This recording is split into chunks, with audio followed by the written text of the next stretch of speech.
minhas princesas lindas que assistem esse canal Sonho de Menina, comigo, Bia Portela. Hoje eu venho aqui falar com vocês sobre a minha gravidez aos 16 anos com complicações por síndrome de HELP.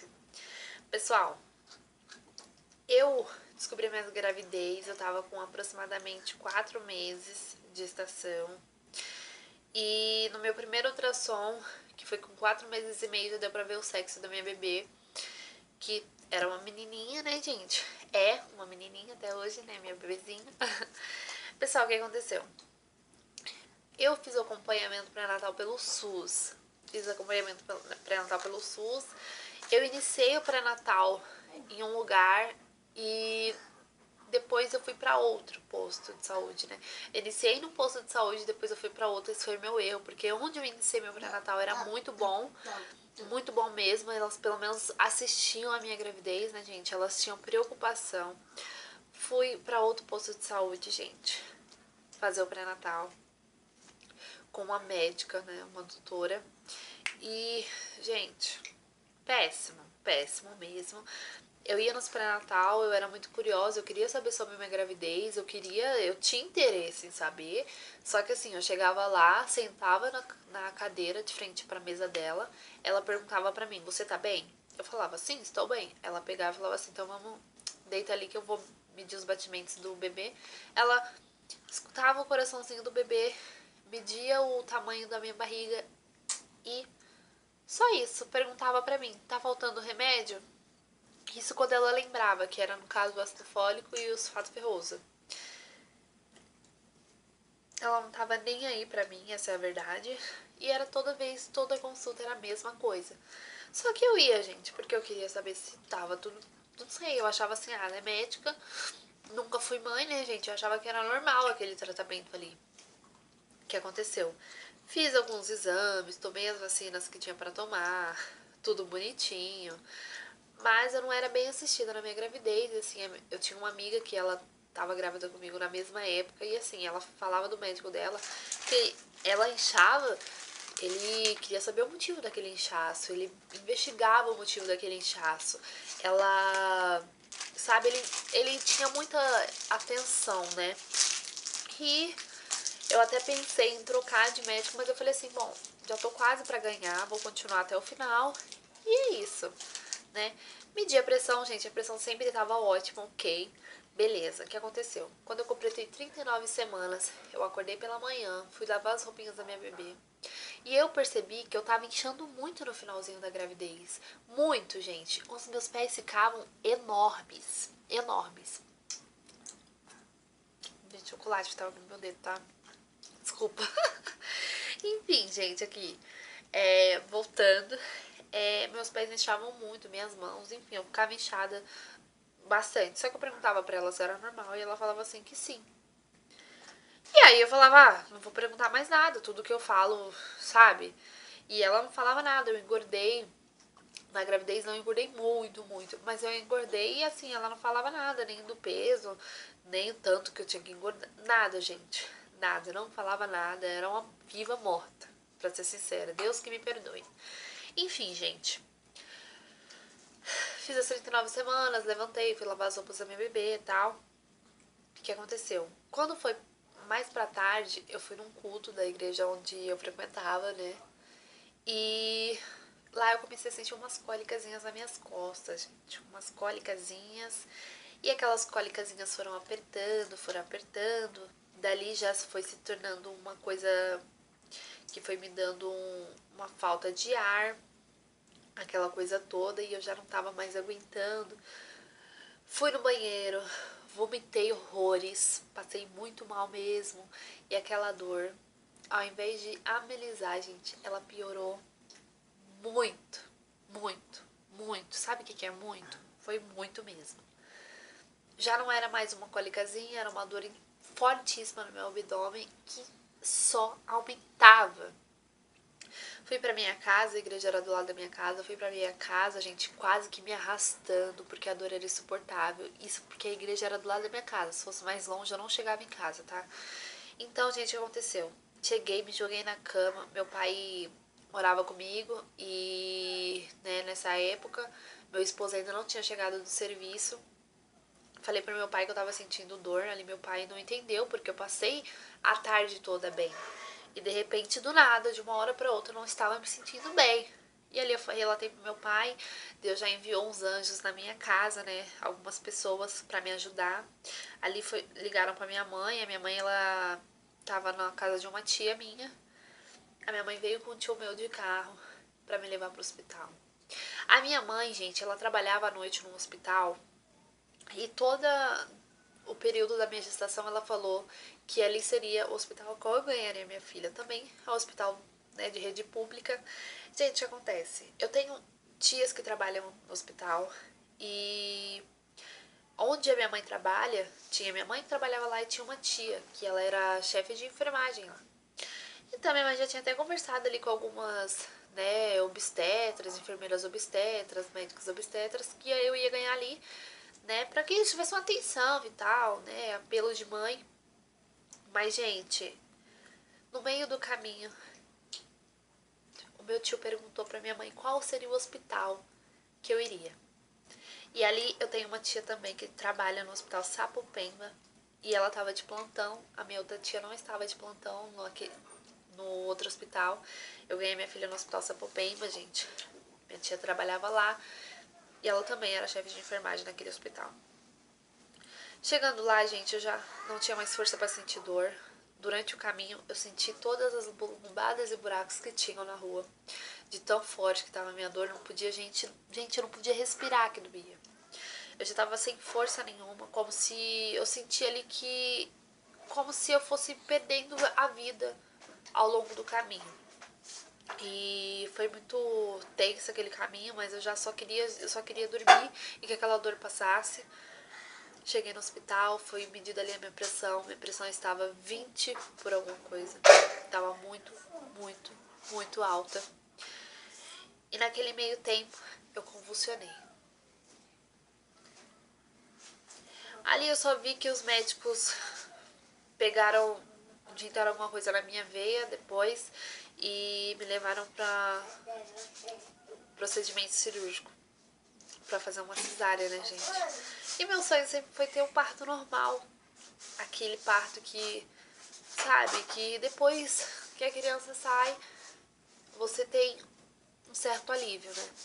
E você vê o seu filho nascer. E eu achava que aquilo ali era o melhor para mim. Mas os nossos planos não são os planos de Deus. Eu fui encaminhada para cesárea. Nesse meio tempo eles têm que fazer um preparo, tem que colocar a sonda para fazer a cesárea ali. O médico já identificou o que eu tinha, pelo fato de estar com pressão alta, de ter convulsionado, enfim, a médica rapidamente deu um diagnóstico rápido e ela já entendeu ali que seria uma síndrome de HELP. Eles fizeram uma colheita de sangue e tal para saber se, para confirmar se realmente era aquilo, mas ela já tinha identificado, né? Uma médica experiente. Enfim, gente, fui pra preparação ali pra colocar a sonda pra poder ir pra cirurgia de emergência, pra cesárea de emergência. E simplesmente ali a enfermeira detectou que meus rins tinham parado. A minha urina saiu preta, bem preta mesmo, e eu vi ali a reação da médica ao ver aquela urina. Ela, gente, se eu não visse, eu não acreditava. Meus rins já tinham parado. Fui pro procedimento ali, gente, não foi um procedimento normal. Eu não tomei a RAC, tá? Eu tomei anestesia geral porque era um procedimento que tinha que ser muito rápido.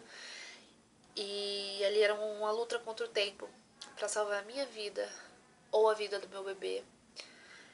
E era isso, né, gente? Porque essa síndrome de HELP, ela é uma síndrome que ela mata 99,9% das mulheres que têm essa síndrome, e ela causa paralisia múltipla dos órgãos, hemorragia, até que chega a morte cerebral da mãe. A criança, se tirada a tempo, tem chance de vida. Fomos para esse procedimento, eu não vi nenhuma parte, mas prometi trabalhar naquele hospital. E minha mãe tá sempre a par ali da situação, né? Que me contaram o que aconteceu. E naquele meio tempo, quando foram para fazer ali a cesárea, eu já estava com uma hemorragia muito intensa. Os médicos já identificaram ali uma hemorragia. E ao tirar a minha filha nasceu parada. Devido à minha situação, né? E pelo fato de eu ter tido tomado a anestesia geral. Aquela anestesia pegou na minha filha, ela nasceu paradinha. E meus rins já não estavam funcionando, meu fígado também estava parando. E eu tava com uma grande hemorragia. Gente, quando Deus tem plano na nossa vida, Ele livra a gente. Ele tem misericórdia da gente. Eu saí com o vidro daquele procedimento, mas no meio desse procedimento tive parada cardíaca. Fui entubada, meu bebê foi entubado, né? Minha bebê foi entubada. E eu fui encaminhada para UTI. Quando me acordaram, já me levaram direto para UTI. Fiquei 5 dias na UTI, tomei muitas bolsas de sangue, de plasma, de plaqueta. E os médicos o tempo todo diziam que eu não sairia de lá com menos de um mês, ou até mais. Mas com 5 dias, Deus fez uma grande obra. Ali aqueles médicos pensaram em fazer uma nova cirurgia em mim, porque eu estava tendo um aumento do abdômen, que poderia estar com hemorragia, né? Eles suspeitavam de uma hemorragia interna, mas Deus é bom. Eu não passei por uma nova cirurgia. Com 5 dias de UTI, Deus me tirou daquele lugar, me levou pro quarto, e com 5 dias de UTI eu conheci a minha filha, que eu não havia conhecido. Minha filha, pra vocês entenderem, gente, ela foi entubada assim juntamente comigo, mas um dia depois ela já foi desentubada e eu fui desentubada no mesmo dia.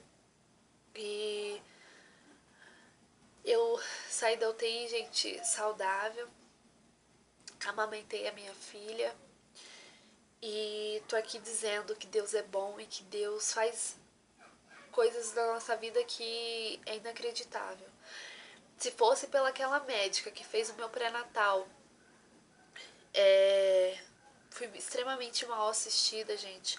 A data que ela marcou a minha última consulta seria pro dia 3 de maio, sendo que no dia 22 de fevereiro eu entrei em trabalho de parto, sendo que eu já estava num tempo de gestação ao qual eu precisava passar de no mínimo 15 dias ou de uma semana, se não todos os dias, tá? Pelo tempo de gestação que eu já estava, e ela marcou a minha consulta. Eu passei numa consulta e ela marcou depois uma outra consulta para depois de um mês, porque era de mês em mês que eu passava, então ela marcou a consulta para depois de um mês. Então, assim, é uma médica totalmente leiga. Infelizmente, tem profissionais assim. Essa síndrome de HELP, ela pode ser sim detectada na gestação. A partir dos 6 meses de gestação, tem um exame específico que pode se fazer isso. Ela pode ser detectada através da pressão da mulher, que aumenta durante a gravidez. Quando eu medi a pressão durante os pré-natais, a minha pressão estava normal, mas eu estava tendo bastante retenção de líquido. Isso tinha que ser investigado e não foi. Eu poderia ter tido sim um parto normal, se eu tivesse sido bem assistida, ou eu poderia ter tido uma cesárea antecipada, né? Mas não teria passado pelo que eu passei, não teria corrido o risco de vida que eu corri. Mas infelizmente os médicos hoje em dia já não têm o mesmo amor à profissão. Eu tô viva e tô aqui dizendo pra você, mulher, que tá grávida, seja você mãe de primeira viagem, seja você alguém que já teve uma eclâmpsia, alguém que tem pressão alta, investigue, peça para o seu médico exames específicos para que você não venha ter isso. Eu fui aquele 1% de tantas outras mulheres que morreram com essa mesma doença, com essa síndrome de HELP. E hoje eu creio que Deus é na minha vida. Então eu peço pra vocês, gente, investiguem a gravidez de vocês. Isso aqui é um alerta, tá? Pra que vocês não passem pelo que eu passei. Se vocês estiverem fazendo um pré-natal e o médico de vocês não assiste vocês, gente, mude de médico, porque não vale a pena você arriscar a sua vida e a vida do seu filho por um funcionário que não executa o seu trabalho com perfeição, ok? Bom, pessoal, eu vou ficando por aqui. Aquele beijo, aquele abraço e tchau!